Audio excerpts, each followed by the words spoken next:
എത്ര പേരെ കൊല്ലണം? 2 3? ആരെയും കൊല്ലണ്ട. പിന്നെ ഒരുത്തന്റെ കൈയും കാലും തല്ലി ഓടിക്കണം, അത്രേ ഉള്ളൂ. സാധ്യമല്ല. കൊലപാതകത്തിൽ കുറഞ്ഞ് യാതൊരു ബിസിനസ്സും ഇവിടെ ഇല്ല. നിങ്ങൾക്ക് പോകാം. അങ്ങനെ പറയരുത്. കൊലപാതകം തന്നെ ആവാം അല്ലേ?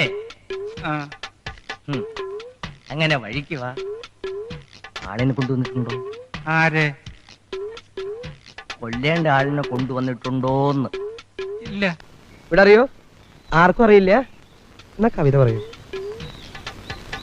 കവിത ഞാൻ പറയണോ? കാനന ചായയിൽ അടുമിക്കാൻ ഞാനും വരട്ടെയോ നിന്റെ കൂടെ? പാടില്ല പാടില്ല നമ്മെ നമ്മൾ പാടെ മറന്നൊന്നും ചെയ്തു കൂടാ. നിനക്കൊക്കെ 2 പോത്തിനെ മേടിച്ചിട്ട് പാടത്ത് പൂട്ടാൻ പൊക്കൂട മലമങ്കി. സൈലൻസ്.